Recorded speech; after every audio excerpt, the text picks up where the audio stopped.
And so, you guys are also crowdfunding your stuff too. How do you guys feel about using Kickstarter like throughout the years? Like I know you guys started what in around 2017, I want to say. Is that when we did our first one, or 2018? Technically, it was 2019. We kind of like our first three issues were kind of brought about very weirdly. We wanted to have we had done this silly thing where we booked a convention before our issue was done, and so we didn't really have time to we gave ourselves a deadline. We didn't really give it time. We didn't have the time to kickstart it, so we we self-published it ourselves with our own money, and we went to this convention, and then issue 2 was already in the works, and then instead of crowdfunding issue 1, so we did a small run of issues. We knew we wanted to have more, so we were going to crowdfund that, and then another event popped up, and it's actually it'd be really dope if we had this next issue, because then we'll have 2, and then so I don't think we actually started using Kickstarter until 2019.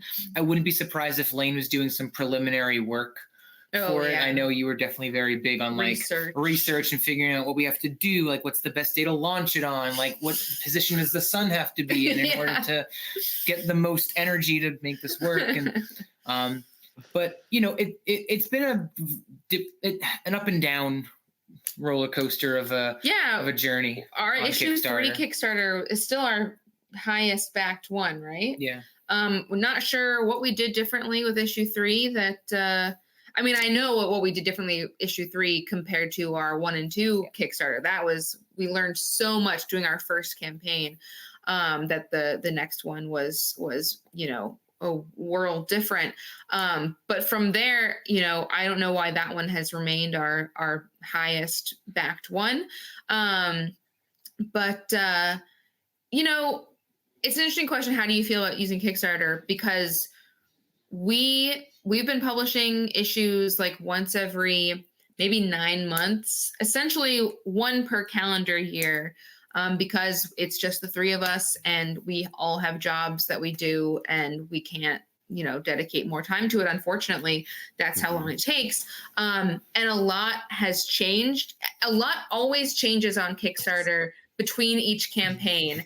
And a lot has certainly changed since the last one, where now, especially public opinion and audience opinion and creator opinion of Kickstarter as a platform and as a company.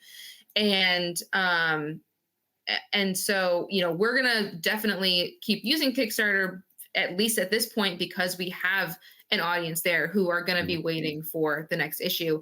But, we're learning also about from our circle of people, of other indie creators, the other platforms that people are moving toward, like BackerKit, I know is one. And so, we learn new things every single time we do one. We change our opinions every single time we do a campaign, and just kind of try to hear from other people and do the best that we can. But we've been really grateful for the audience that we've gotten on Kickstarter, and the people, just so many nice comments people have left after reading the comics, and names we recognize year after year from the previous campaign. They're like, oh, this person, they're still on board with the story. So that's always good. So yeah.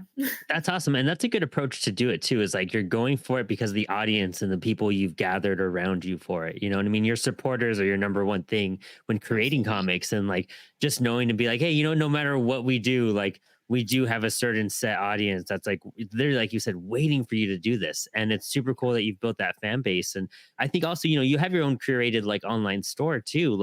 Have you ever considered just doing it through your store? Or do you feel like Kickstarter, because of that audience and that growth, it's just a convenient way for people to catch up and to continue promoting stuff? But for your best grab, it's to help fund it in itself. Yes, definitely the latter. We do get some store purchases, but usually it's someone who saw us at a convention and maybe they picked up one issue at the convention and then they want more, or maybe they just prefer the digital comic and so they go to our website and they get the PDF copy. We would have to dedicate a lot more time and energy to marketing ourselves to just sell on our website.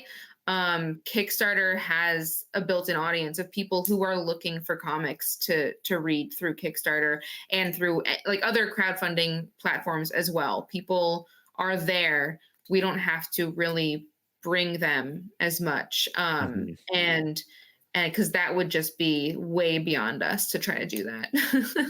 I feel you there. Yeah. It's cool, like what it could provide in that big sense. You know what I mean? And it's like, it's kind of become the standard, like, you know, if you are an indie creator, like this is where you go to help like fund us, you know? And it's cool that, you know, the audiences and our friends and family are finally getting curated to be like, oh, okay, this isn't going anywhere. You know, this isn't a phase. This is sticking. Oh, like, yeah. Like, you know, we should go ahead and make an account and go ahead and back them and follow them up, you know? I know it's like hard to like break people into like, yeah, this is my book, blah, blah, blah. You could get it. You could fund it here to this website. And some people are like, man, I have to make an account. I have to do all this. And you're like, please, like, just do this. Like, yeah. For anything else.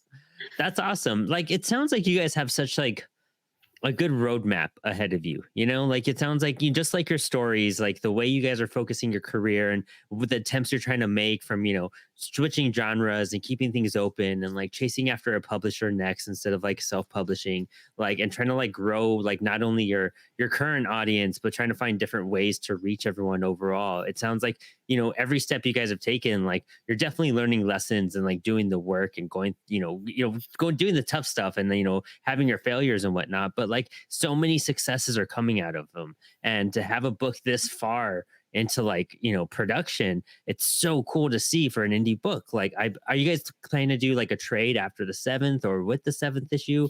What's your plans on like collecting them overall?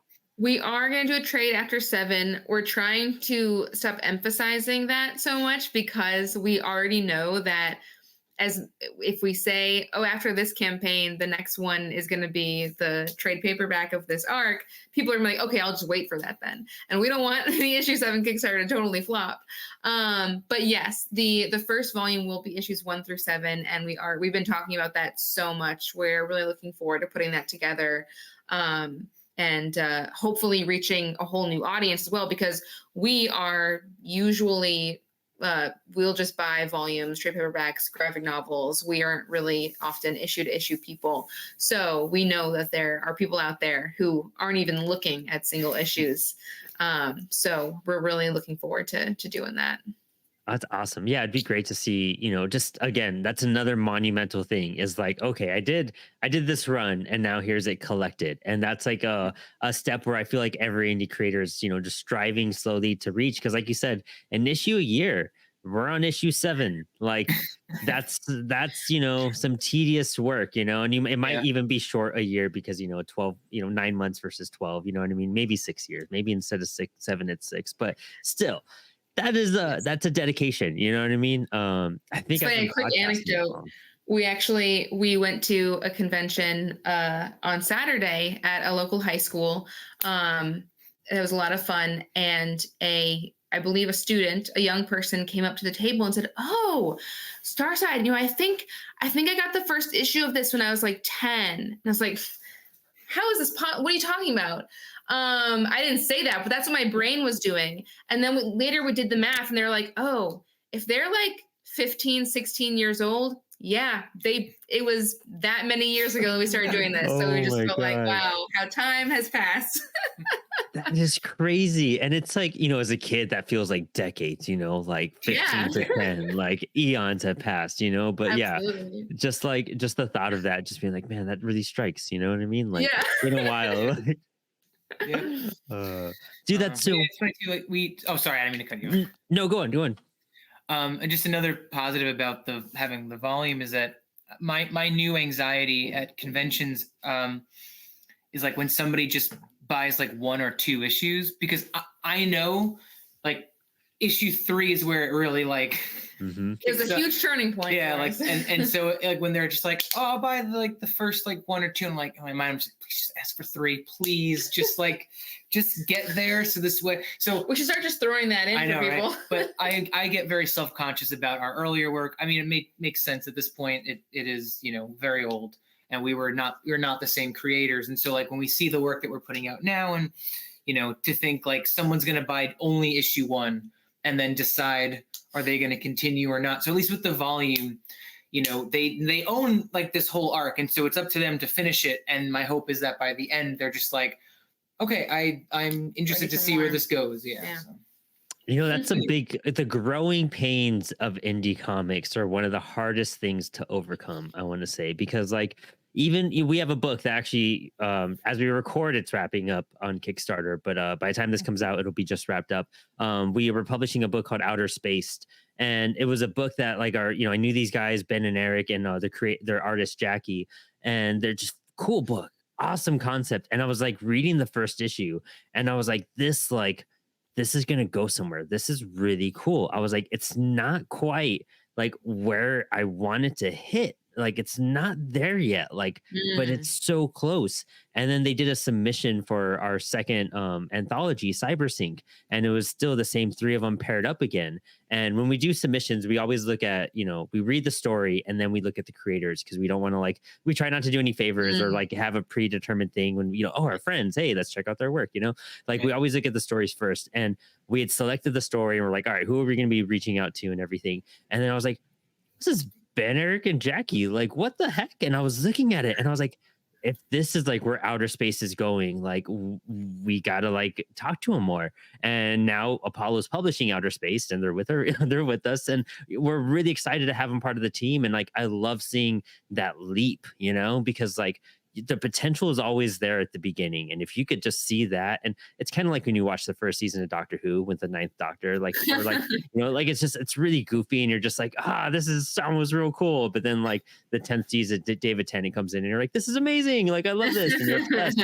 And like that's what indie comics kind of like react like. You're always like, I gotta get through the first season first, and it's gonna be bombastic and fun and great after that. But it's just the way it goes. You got to get the vibe. You got to feel comfortable. And collaborating on such a scale, it does have its ebbs and turns and everything, so you got to kind of overcome those so they smooth out on your further progressions and whatnot. Like it's part of what it's a hard selling point, especially for, like we were saying, trying to grasp that new audience, and they want to start from the beginning. But finding a way to market that in, like, oh, you get the third issue half off, or we get it for free, or just, I'm not trying to be a salesman, but you really want to get the first three to like get it. Like it's one of those like things to like come up with. But I think that's what keeps us on our feet when we do table as well, and try to like just get people to find attention in our books. Yeah, definitely.